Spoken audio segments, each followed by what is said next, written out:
नमस्कार, मी वैशाली मधुरभोज रेसिपीमध्ये तुमचं मनपूर्वक स्वागत। आज मी तुम्हाला शिळ्या भातापासून मस्त अशा 4 रेसिपी इथं करून दाखवणार आहे। जर संध्याकाळचा शिळा भात उरला असेल तर तो आपण काय करतो, त्याचं फोडणीचा भात करतो।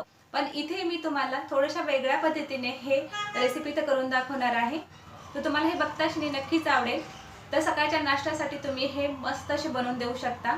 तर चला मग मस्त अशा रेसिपीला सुरुवात करूयात। जर तुम्ही चॅनलवरती नवीन असाल तर प्लीज लाईक करा, शेअर करा आणि सबस्क्राइब करायला विसरू नका। तर इथे मी हे 1 वाटी शिळा भात घेतलेला आहे। तर हा रात्रीचा उरलेला होता, तर हा घेतलेला आहे। जर तुमच्याकडे शिळा भात नसेल तर तुम्ही ताजा भात घेतला तरीही चालतो। तर मस्त असा मोकळा मोकळा करून घेतला याला। आता हा आपण मिक्सरला फिरून घेऊया। तर इथे मी एक मिक्सरचं भांडं घेतलंय, यामध्ये आपण हा सगळा भात यामध्ये टाकून घेऊया। आता यामध्ये आपण हा अर्धी वाटी रवा घालणार आहे। तर ज्या वाटीने आपण भात मोजून घेतलेला आहे त्याच वाटीने इथे अर्धी वाटी हा रवा घालायचा आहे। आणि यामध्ये आपण पाऊण वाटी दही घालायचं आहे। तर मेजरमेंट मध्ये ज्या वाटीने आपण घ्यायचे त्याच वाटीने आपल्याला हे सगळं साहित्य मोजून घ्यायचं आहे।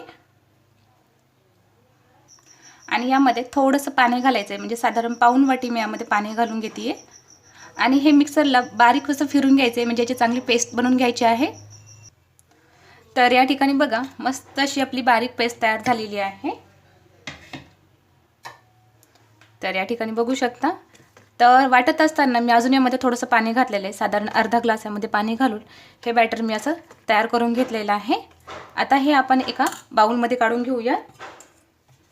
तर हे सगळं या बाउलमध्ये आपण काढून घ्यायचं आहे। खूप पातळ किंवा घट्ट करायचं नाही, मीडियम मध्येच हे पीठ ठेवायचं आहे आपल्याला। जसं आपण इडलीला बनवतो अगदी तसंच आपल्याला हे पीठ इथं बॅटर करून घ्यायचं आहे आपल्याला। हे बघा मस्त असं तयार झालेलं आहे। आता यावर एक झाकण लावून घेऊया आणि हे पीठ आपलं 15 मिनिटांसाठी असंच ठेवायचं आहे, म्हणजे आपला रवा छान फुलून येतो। तर 15 मिनिटं झालेले आहेत। तर बघा आपलं पीठ देखील छान फुललेलं आहे। हे बघा आपला रवा देखील छान फुलला याच्यातला। आणि याला व्यवस्थित आता मिक्स करून घेऊया असं। तुम्हाला जर वाटत असेल पीठ थोडंसं घट्ट झालेलं आहे तर यामध्ये थोडंसं पाणी देखील टाकून घेऊ शकता। पण इथे माझं व्यवस्थित इथं पीठ आहे आपलं, खूप पातळ नाही खूप घट्टही नाही। आता यामध्ये मी चवीनुसार मीठ घालतेय। तर मीठ थोडंच घाला, कारण की आपण भातामध्ये देखील मीठ घातलेलं होतं। आणि हे मीठ घातल्यानंतर हे व्यवस्थित आता फेटून घ्यायचे आपल्याला। खूप मस्त असे आपले इडली, डोसा, अप्पे देखील खूप सुंदर असे तयार होतात। तर इथे आपलं हे व्यवस्थित मिक्स करून झालेलं आहे मीठ। आता यामध्ये मी पाव चमचा खाण्याचा सोडा घालतेय आणि ह्या टाकून घ्यायचं आपल्याला। आणि यावर थोडंसं पाणी आपण यावर घालायचं आहे, जास्तच पाणी घालायचं नाही, थोडंसंच पाणी घालायचं आणि हे व्यवस्थित आता यामध्ये मिक्स करून घ्यायचं आहे। एका दिशेने हे व्यवस्थित असं फिरून घ्यायचं आपल्याला। हे बघा मस्त पीठ फुगून आले आपल्या। जर तुमच्याकडे बेकिंग सोडा नसेल तर तुम्ही इनो देखील घातला तरी चालतो, पण बेकिंग सोड्याने सुद्धा खूप छान असा आपले इडल्या खूप छान अशा तयार होतात।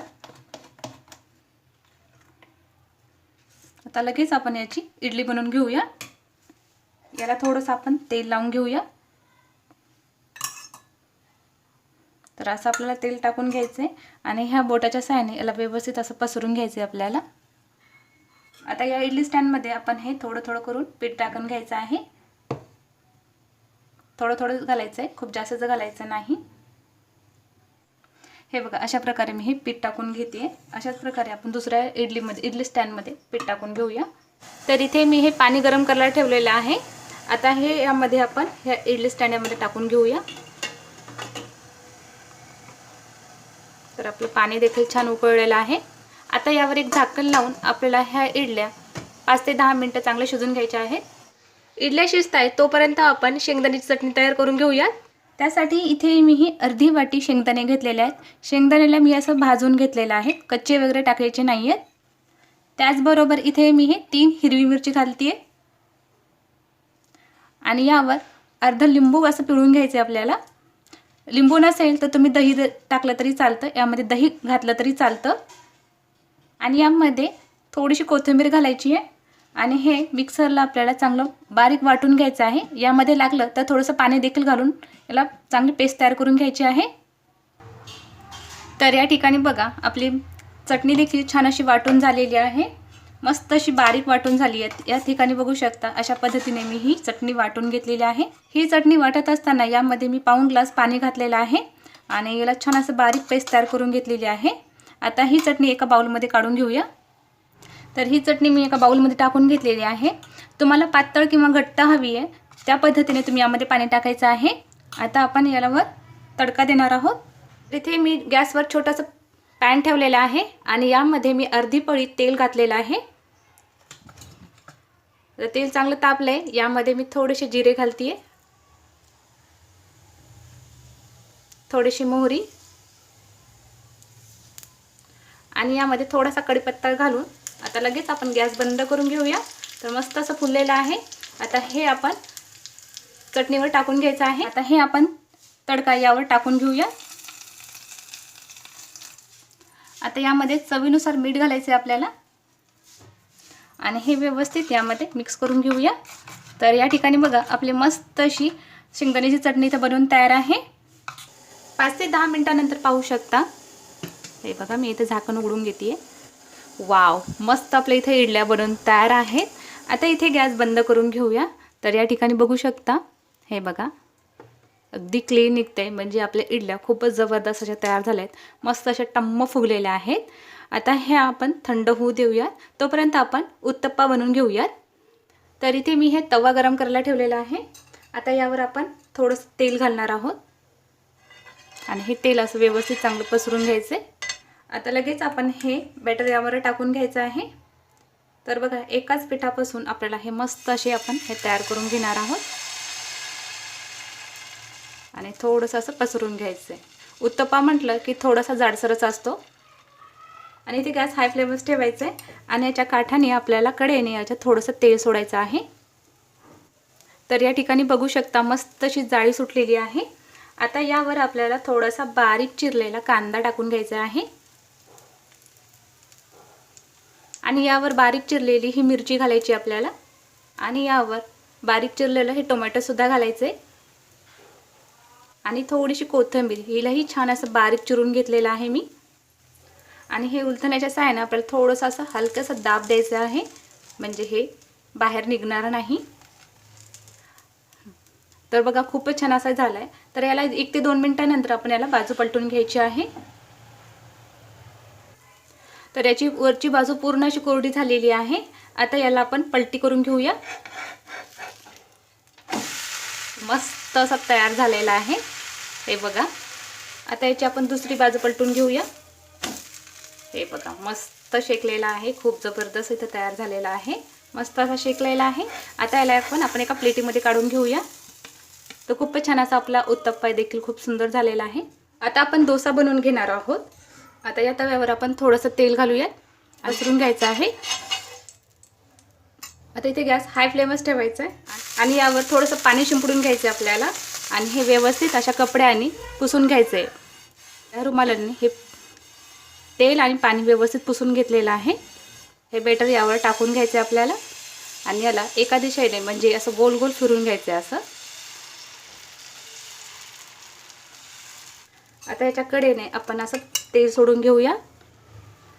तर हा डोसा बनवून खूप सुंदर असा तयार होतो आणि इथे गॅस हाय फ्लेमच ठेवायचे आपल्याला. आता हा आपण डोसाला बघा, याला बघू शकता, वाव मस्त रंग आलेला आहे. आता याला आपण असा फोल्ड करून घेऊया. बघा खूप सुंदर असा रंग आलेला आहे. आता याला असं आपण फोल्ड करून घेऊया. हे बघा मस्त तयार झालेला आहे. आता इथे आपण गॅस बंद करून घेऊया. आता या डोशाला आपण एका प्लेटीमध्ये काढून घेऊया.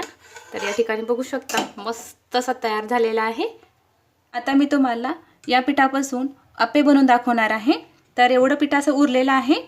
आता यामध्ये इथे मी हे 3 हिरव्या मिरच्या त्या अशा बारीक कट करून घेतलेल्या आहेत आणि थोडीशी कोथिंबीर घेतलेली. इथे मी एक मीडियम साईजचा टोमॅटो घेतलेला आहे आणि त्याचबरोबर इथे मी हे मीडियम साईजचा कांदा इथे घेतलेला आहे, त्यालाही बारीक असं चिरून घेतले। आता हे सगळं साहित्य आपण त्या पिठामध्ये टाकून घेऊयात। तर इथे मी हे सगळं साहित्य यामध्ये टाकून घेतलेलं आहे। आता लगेच आपण याचे अप्पे बनवून घेऊयात। तर इथे मी हे अप्पे पात्र ठेवलेलं आहे। थोडं थोडं करून तेल घालूयात, म्हणजे अप्पे आपण याच्यात टाकतो बेटर ते खाली चिटकणार नाही, त्यामुळे थोडं थोडं करून यामध्ये तेल घालायचे आपल्याला। आता यावर आपण थोडं थोडं बेटर घालून घ्यायचं आहे। हे बघा, असं थोडं थोडं करून घालायचे आपल्याला। आता इथे हे सगळं टाकून झालेलं आहे। आता इथे यावर एक झाकण लावून हे अप्पे आपल्याला 4 ते 5 मिनिट चांगले शिजवून घ्यायचे आहेत। तर इथे गॅस हाय फ्लेमच ठेवायचा आपल्याला। 3 ते 4 मिनिटानंतर पाहू शकता, वाव, मस्त तसेच झालेले आहेत, वरून कोरडे झालेले आहेत। आता आपण याची बाजू पलटून घेऊया। तर बघू शकता मस्त असा कलर आलेला आहे आणि खूप छान असे झालेले आहेत। हे बघा, परफेक्ट झालेत आपले हे। याची अशी बाजू पलटून घ्यायची आपल्याला सगळ्या। हे बघा, तर या ठिकाणी बघा मी अशा सगळ्या बाजू अशा पलटून घेतलेल्या आहेत। तर खूप सुंदर अशा झालेल्या आहेत, अगदी छान मस्त परफेक्ट झालेल्या आहेत। आता खालची बाजू देखील आपल्याला छान अशाच प्रकारे शेकून घ्यायची आहे। साधारण 2 ते 3 मिनिट चांगलं शेकून घ्यायचं आहे, यावर झाकण लावायची गरज नाही। आता आपली खालची बाजू देखील छान शेकलेली आहे। तर या ठिकाणी बघू शकता मस्त अशी झालेली आहे। यालाही एका प्लेटीमध्ये आता काढून घेऊ। तर इथे गॅस बंद करून घेऊया आपण।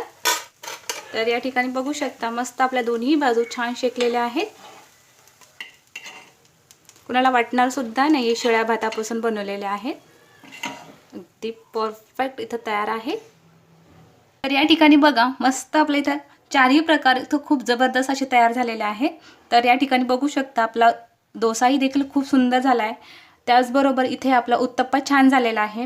इथे आपले हे अप्पे देखील खूप सुंदर असे तयार झालेले आहेत आणि इथे आपली ही इडली देखील खूपच सॉफ्ट आणि मस्त अशी जाळीदार तयार झालेली आहे।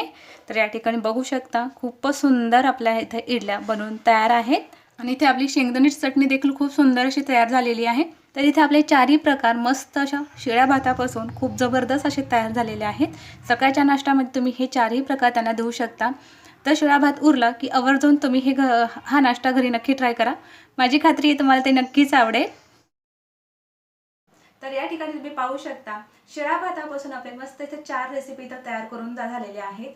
तर तुम्ही यामध्ये इडली, डोसा, उत्तप्पा आणि अप्पे देखील यामध्ये करून घेऊ शकता। तर एकाच बॅटरपासून इथे मस्त असे चारही प्रकार इथं खूप सुंदर असे तयार झालेले आहेत। तर सकाळच्या नाश्त्याला तुम्ही हे प्रकार देऊ शकता।